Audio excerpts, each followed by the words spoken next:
And so I don't usually do my worst films of the year list until the end of the year, of course, because you want to see every film, make sure you're not missing something. But I was looking through all the movies I'm going to see and realized, no, I'm ready to make this list. There's nothing else that I'm going to be adding. I mean, I don't think The Kingsman is going to be that bad. I'm very excited for that movie. The Matrix, even if it's bad, I don't think it would be on this list.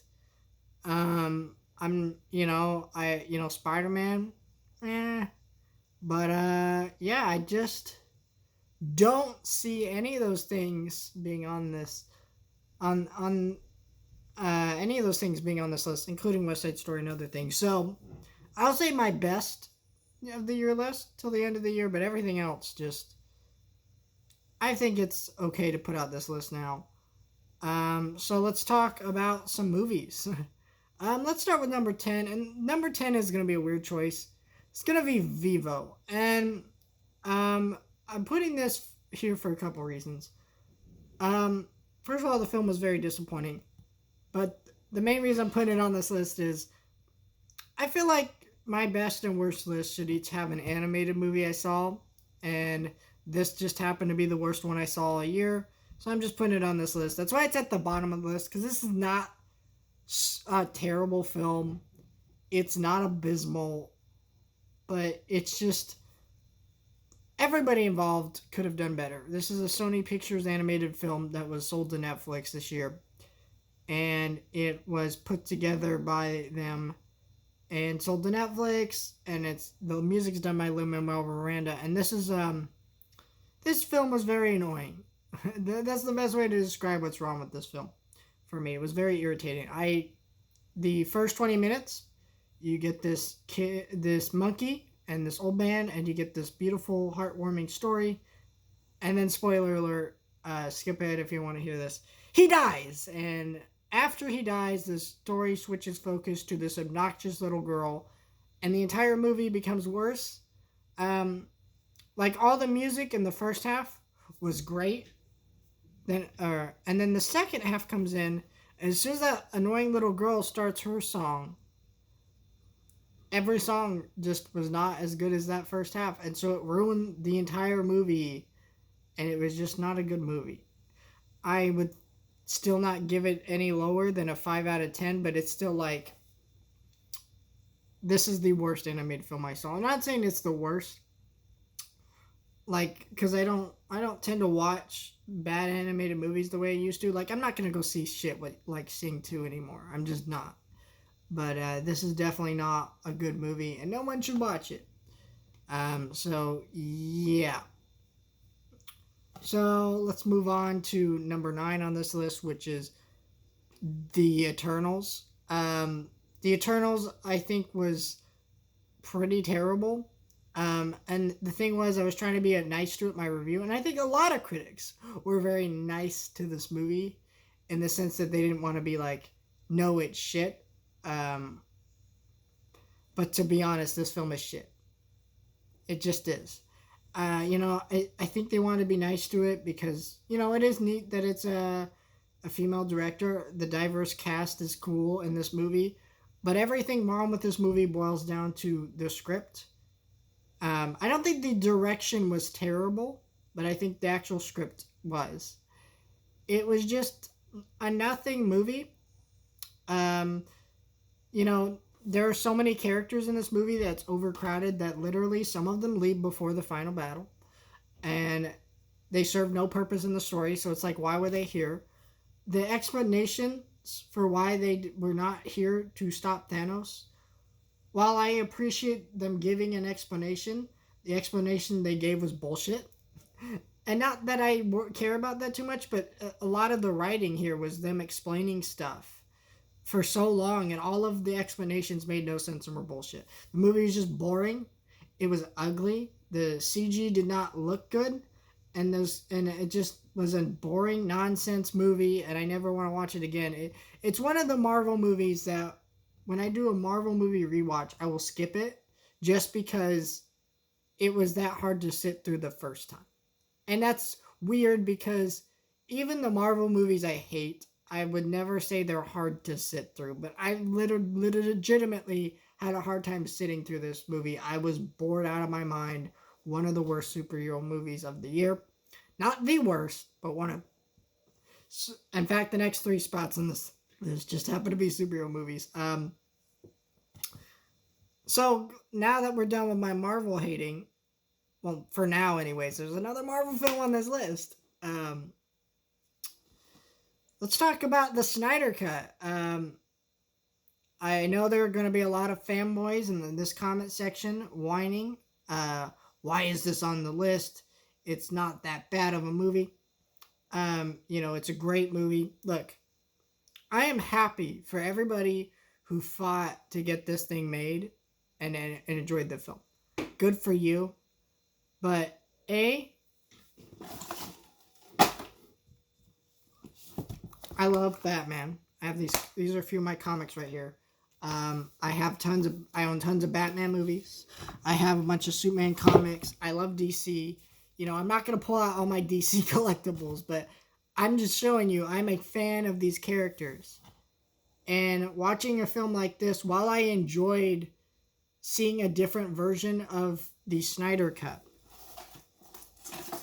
while I enjoyed that aspect, right? I watched the Whedon cut in theaters, and I watched it again before I watched this movie. And that movie is shit, the Whedon cut. This movie is also shit, but not as much of a piece of shit as that movie is. But I'm not going to, come out here and defend it as a good movie. I'm sure the fans who enjoyed those Zack Snyder films got a good film and they enjoyed it for what it was. But I can't, because as a fan of these characters, these are not the versions of these characters I want to see. I don't want to see Zack Snyder's characters. I don't want to see a guy who's not a fan. I know people argue with that statement, say he is a fan. I don't think he is, right? Because why would a fan feel the need to change something about the source material? If you're a fan, you love the source material. And, you don't need to change it. Unless you're changing it for the better, which he's not. Zack Snyder tried to change Superman into what he thought would be cool, right? He didn't just adapt Superman. He decided, how do I make Superman what I think is cool? And, I don't like his approach with these characters. The movie had no reason to be 4 hours long. Sure, the Whedon version was clunky. But the reason it was clunky is because it was only allowed to be, I think, at max 2 hours, if I'm remembering right. So, if they had just made that film 2 hours or close to even 3 hours, fine. But 4 hours and 2 minutes, are you absurd? That is ridiculous. It doesn't really even have an ending, the Snyder Cut. It just kind of ends with post-credit scenes that are just part of the film. They're not in the credits. They're actually in the part of the film, and it's weird. It's awkward. There's so much wrong with this movie. I could go on about it all day, and I really don't want to, because the film, to get this project to where it is now, was an exhausting process for the fans, and it was an exhausting process for me to fight and be like, it's never going to happen. And now that I have seen it, I'm glad it happened, because I enjoyed the experience of watching this film and seeing the differences between, Joss Whedon and Zack Snyder's version. But at the end of the day, I don't enjoy it as a good movie. I enjoyed it as a one-time watch, but I'm not going to sit down and ever watch this movie again, because it was awful, and Batman vs. Superman was awful, Man of Steel were awful movies, and you can't change my mind. So that's number 8 on this list. Number 7 is Venom, Let There Be Carnage. I swear I'm not a Marvel hater. I'm actually debating putting a Marvel movie on my best list, so keep that in mind. I'm not a Marvel hater. But the first Venom was shit, and this one's even worse. This movie didn't have a plot. Nothing happened in this movie. The script writing, particularly for the villains, was really, really bad. The movie looked terrible. The special effects was very bad, and there was a lot of just nothing happening in this movie. I was bored to tears, and I wanted to go home and sleep, because it was just a boring nothing movie, and I almost fell asleep. There are some movies here that bored me, but this was the only one I audibly felt like falling asleep to because it was just like, man, that was shit. So take that for what you will. Number 6, um, I'm gonna put The Card Counter. This movie was a blind watch for me. All I knew that was Oscar Isaac was in it, and this was the most boring paint by numbers movie of the year, right? It just was this boring movie about this guy who's, he's a gambler and he's trying to escape his past. And you've seen a lot of movies like this before, and just nothing happened. It was so incredibly boring. I didn't get into anything. Oscar Isaac felt like he sleepwalked through the whole damn thing. It was just terrible. Just terrible. So that's that movie. Thunder Force. Melissa McCarthy, can you please stop? Can you please stop? Melissa McCarthy's issue is not that she's not a funny person or a talented actress, because I think she is. I've seen a few funny movies. I own a few of her movies back there on my shelf behind me, if you can see that. But the issue is that she works with her husband, and her husband is a terrible director and screenwriter, but what is she going to say? No, honey, I'm not going to work with you. And that's the issue. And it's unfortunate that she's married to someone who does not have the talent to compensate with her talent, right? Because if these were two talented people working together, that would be awesome. Like David S. Sandberg and his wife work together on films, and, it works out.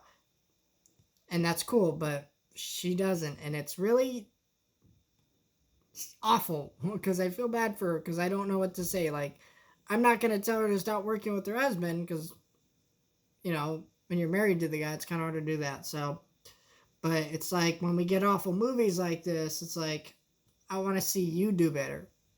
And it's unfortunate. This movie was not good. It was very unfair and funny. It was very boring. This is easily the worst superhero movie of the year. I mean, I want to put Venom on that spot, but this was worse than Venom. So, it's like that's where we're at. So that's number 5 on my list. Number 4 is Amazon's Cinderella. This movie, I feel like I was too nice to do it. It's really shitty. The movie is very bad. It's a jukebox musical, which never usually worked. The only time I could think it worked, kind of, is the movie Trolls, but I only enjoy that movie as a guilty pleasure, so I'm not even saying it worked there, but this movie was really bad. It was literally just this jukebox musical that was so poorly put together and so annoying that I was irritated the whole time I watched it. And yeah, I just don't ever want to watch this movie again. And I'm tired of Cinderella, honestly. I know people are irritated by that Sneakerella, and I agree with what people are saying about that movie. It looks racist and whatever, but at least it's different.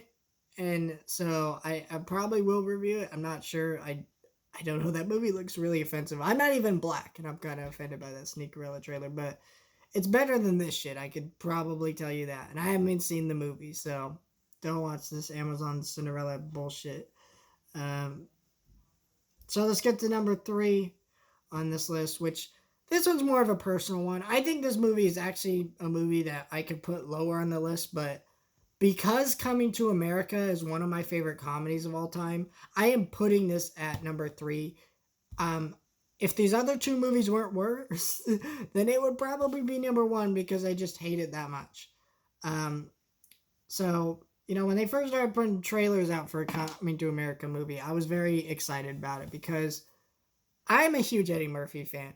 I know that in the last few years he hasn't been the funniest, but he could make a comeback, right? And I kind of wanted that. And I think, what was that movie he was in? My Name is Dolomite or whatever. Something like that. Some Netflix movie he was in. I forget the name of. He was pretty good in it. There were decent talks around him in that movie. I enjoyed that movie fine enough. So, Coming to America is a comedy that I think still holds up. It's it's very relevant in our society, right? We're having a lot of talks about immigration. There's a lot of fights over that in the country of America, right? So if any Eddie Murphy comedies were going to be rebooted and be successful, Coming to America was the one that they could do it.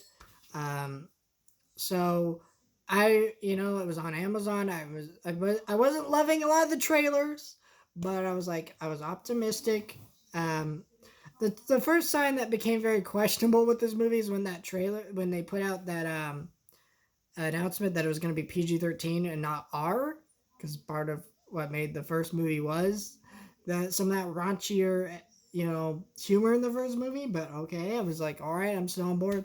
And then I watched the movie, and I just don't know why I was ever excited for this movie. There has never been a good late comedy sequel for the most part, besides Bill and Ted 3, and Bill and Ted 3 wasn't even great.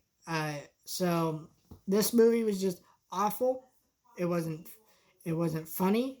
It wasn't. It just was boring. I was incredibly bored. It just pissed me off personally because of how big of a fan I am of that first movie and Eddie Murphy. And I don't have hopes for a Beverly Hills Cop 4 because it's like, with all the discussions we're having about police, which I'm not trying to get into political issues, but I'm saying, like, that's an awkward franchise to bring back, and I just don't think it's going to be work out very well, and I think that movie's going to become a political target, even when maybe the film itself won't be saying anything politically, and it's just irritating, and I'm not excited for that, and it's unfortunate. I felt like this is the perfect one. Yes, you could make this relevant, you could make it work, and they just didn't, and it's a piece of shit. Number 2 is Chaos Walking. Chaos Walking is abysmal in every single way. That's all I'm going to say about it, because this film is not a so bad it's interesting film, in the sense that I've forgotten everything about it, except that it was a movie that was really bad for some reason I can't even remember. Like, I can't even legitimately remember my issues with it, besides the acting was bad, the world didn't make sense, and yeah, I know there were more issues, but I've literally forgotten them, so that's all I have to say about it. And finally, number 1, Dear Evan Hansen, which this is a film, like, there's been a few movies I saw this year, like The Last Duel, The Green Knight, that the more they've sat with me, the more I've liked them. This is the opposite of that. This is the more this sat with me, the more I despise it and want it to die. Dear Evan Hansen is one of the most abhorrent, distasteful, disrespectful, poorly made, poorly constructed on every single level films I have seen in my entire life. And you're talking to a guy who's probably watched close to over 1,000 movies in my lifetime. And this is just one of the most abhorrent films I've ever seen. Absolutely, there is no respect to be had for this film. This film, every decision was wrong. The casting, wrong on every level. I feel bad from the girl who's playing Zoe in this film, because she's clearly trying, and I believed a lot in her character. I got invested in her character, even though I don't like where her character goes in the movie, because her performance was so good. And she was great in the movie Booksmart. And if you haven't seen that movie, an insanely good comedy, but she was thrown onto this shit, and she deserves better. I'm sorry you were in this, and this is on your resume. The music here is mixed incorrectly and so poorly made. How the film looks, the cinematography, the filmmaking, the editing, everything about this film is wrong. The message, how it handles mental illness, all these things, absolutely incorrectly. This film is one of the worst films I have ever seen in my life, and it's distasteful, it's abhorrent, it's disgusting, and it's revolting, and I want you to get it out of my face as soon as possible, so we never have to talk about it. Literally every time I hear about this movie, it's just like, it gets like this uncontrollable like sense of like pain, because I'm just like, because I just, a film that tackles these sensitive issues as poorly as it does makes me wonder how, if someone who is having similar, feelings watches a film like this, what would it do to them? Probably not have a good effect on them, because this is not a well written good movie. It's not a well put together. It doesn't handle these issues with respect or care or love or anything. It's just a terrible adaptation of a Broadway show that wasn't really that good to begin with. But I guilty pleasure like it's the Broadway show, but I do not guilty pleasure like this. I've grown after watching this film, and actually, the Broadway show I didn't like, but honestly, it gave me appreciation for it, and now I kind of guilty pleasure like it, but there is no guilty pleasure liking this shit.